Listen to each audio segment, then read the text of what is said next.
اچھا، آپ نے یہ دیکھا ہوگا کیونکہ آپ ڈیجیٹل چیریٹی کے اوپر کام کر رہی ہیں، اور یہاں پہ جو ہے وہ ایک تو مانگنے والوں کی تعداد بہت زیادہ بڑھتی جا رہی دن بدن، اور دوسرا جو بھی کوئی این جی او ایڈورٹائز کر رہی ہوتی ہے اپنے خیر کے کاموں کو، اگر ایک سال انہیں 1 ارب روپیہ درکار ہے تو اگلے سال انہیں 2 ارب روپے 4 ارب روپے درکار ہیں۔ پچھلے رمضان میں نے یہ نوٹس کیا کہ این جی اوز بڑے فخریہ انداز سے یہ بتا رہی تھیں کہ اس دفعہ کھانا کھانے والوں کی تعداد بڑھ گئی۔ تو اگر ہم اس کو دیکھیں سسٹینیبلٹی کے اینگل سے تو یہ کوئی خوشی کی خبر تو نہیں ہے کہ مفت کھانے والوں کی تعداد بڑھ گئی ہے۔ تو آپ کیا سمجھتی ہیں کس طرح سے یہ جو ٹریڈرز ہیں، یہ جو بڑی مارکیٹ کے جو لوگ ہیں، یہ کس طرح سے آپ کے اس کام میں آ سکتے ہیں، اور انہیں آنا چاہیے اور کیوں آنا چاہیے، اس کے اوپر آپ ضرور بات کریں۔ دیکھیں، پاکستان میں ایک چیز، ابھی تو خیر اکنامک سٹیبلٹی ہو گیا، یہ نمبر بڑھ گیا، مگر کچھ عرصے پہلے تک جو نمبر تھا وہ تھا جو نسل در نسل غربت کا نمبر تھا۔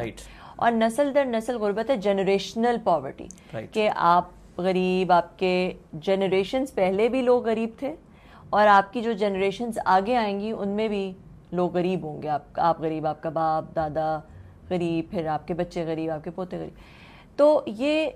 ورلڈ بینک کی ایک رپورٹ تھی، اس کے مطابق یہ ہوتی اس لیے ہے، اور اسپیشلی ہمارے ملک میں بہت زیادہ ہے، کیونکہ جب بچہ چھوٹا ہوتا ہے اس کو فوڈ سیکیورٹی نہیں ملتی، مطلب اس کی نیوٹریشنل جو سسٹیننس ہے وہ پوری نہیں ہوتی، جس کی وجہ سے اس کی جو ڈیولپمنٹ ہے، اس کی گروتھ ہے، اس کا دماغ ہے، وہ پوری طرح سے نہیں اس طرح سے بنتا جس طرح کا ایک اس بندے کا بنتا ہے جس کو اس طرح کا ڈس ایڈوانٹیج نہ ملا ہو، اس کو سٹنٹڈ گروتھ کہتے ہیں۔ تو ان کی سٹنٹڈ گروتھ ہوتی ہے، پھر ان کی جو ایکسیس ہے ایجوکیشن کی وہ بھی لمیٹڈ ہوتی ہے، تو ان کو وہ تعلیم نہیں ملتی جو کہ اس طرح کے ڈس ایڈوانٹیج میں بندہ نہیں ہے اس کو ملتی ہے۔ وہی بچہ جب بڑا ہوتا ہے اور جوان ہو جاتا ہے تو وہ ایک ایسے بندے کے ساتھ اس کے لیے کمپیٹ کرنا مشکل ہوتا ہے جو کہ اس طرح کے ڈس ایڈوانٹیج سے نہ گزرا۔ بالکل ٹھیک۔ تو وہ پھر سے دے اینڈ اپ بینگ پور اگین، پھر سے دوبارہ سے غریب ہو جاتے ہیں۔ تو اس وجہ سے یہ جو نسل در نسل غربت ہے، اس کو سالو کرنے کا یہی طریقہ ہے کہ آپ کسی کو ایک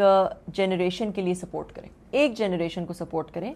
میک شور کریں کہ ان کے بچے جو ہے وہ بھوکے نہ سوئیں، ان کی نیوٹریشنل نیڈ پوری ہو، اور ان کو اچھی ایجوکیشن ملے اور اچھی ہیلتھ ملے۔ تو یہ صرف ایک جنریشن کو سپورٹ کی ضرورت ہے، اگلی جنریشن کو سپورٹ کی ضرورت ہی نہیں ہوگی۔ اچھا، ٹیکنالوجی کے تھرو آپ یہ کر سکتے ہیں کہ آپ وہ ڈیٹا گیدر کر سکتے ہیں کہ کون سے ایسے خاندان ہیں جو کہ نسل در نسل غربت میں ڈٹے ہوئے ہیں، ٹھیک ہے؟ تو ان کی اگر آپ شناختی کارڈ نمبرز کے تھرو ان کو ایک ایپ میں ڈال دیں، تو اگر دیکھیں پہلے جو ہمارے پاس ڈیٹا آیا اور جو نمبر آیا تھا وہ تھا 12 ملین ایسی فیملیز ہیں۔ تو وہ 12 ملین جو فیملیز ہیں، اگر ان کو کوئی ایک بندہ ایک فیملی کو بھی اڈاپٹ کر لے، پاکستان کی اتنی بڑی پاپولیشن ہے، 22 کروڑ کی پاپولیشن ہے، 10 ملین پاکستانیز تو ابراڈ ہیں جو باہر پاکستان سے باہر رہتے ہیں اور اچھا کماتے ہیں۔ تو اگر ایک خاندان کو بھی اڈاپٹ کر لیں کہ بھئی ہم ان کی ذمہ داری لیتے ہیں کہ ان کو فوڈ سیکیورٹی پرووائڈ کریں گے اور ان کو اچھی ایجوکیشن دیں گے، تاکہ ایک جنریشن کو دیں گے تاکہ یہ پوری فیملی جو ہے، یہ پورا خاندان جو ہے، یہ گریجویٹ ہو جائے، مطلب کہ یہ نکل آئے اس جو جنریشنل پاورٹی ہے، جو نسل در نسل غربت ہے، اس میں سے یہ نکل آئے۔ تو یہ ہم چاہتے ہیں کہ اچھا، اور پھر ٹیکنالوجی کا فائدہ یہ ہوتا ہے کہ ایکویٹیبلٹی آ جاتی ہے۔ شناختی کارڈ کے تھرو آپ دیکھ سکتے ہیں یہ فیملی اڈاپٹ ہوگی، اس فیملی کو راشن کسی نے دے دیا تو آپ کسی اور فیملی کو اڈاپٹ کر لیں، آپ خود بھی ایپ کے تھرو آپ خود بھی جو ہے وہ شناختی کارڈ نمبر ڈال کے کسی فیملی کو ایڈ کر سکتے ہیں جس کو آپ نے اڈاپٹ کرنا ہے، جس کو آپ کو پتہ ہے بہت غریب فیملیز ہیں۔ اگر آپ کو نہیں پتہ تو این جی اوز نے، جیسے الخدمت نے پورے پاکستان سے بہت غریب بیواؤں کو ایڈ کیا ہوا ہے اس کے اندر، تو آپ ان میں سے کسی کو اڈاپٹ کر لیں، آپ ان کی پوری ہسٹری دیکھ سکتے ہیں کہ کس کو کون اڈاپٹیڈ ہے کون نہیں اڈاپٹیڈ۔ تو اس طرح ہم چاہتے ہیں کہ ایک جنریشن کے اندر، یہ پروفٹ صلی اللہ علیہ وسلم کا ماڈل تھا، بالکل مخاطی نظام، ہاں جی، کہ ایک مہاجر فیملی کو ایک انصار فیملی نے اڈاپٹ کر لیا تھا، اور اسی وقت جو پاورٹی ہے وہ سسٹینیبلی ایراڈیکیٹ ہو گئی، ختم ہو گئی تھی۔ تو یہی ہم چاہتے ہیں کہ ٹیکنالوجی کے تھرو ایک لارج اسکیل پہ ہم پاکستان کے اندر یہ کر سکیں with the help of NGOs. ہماری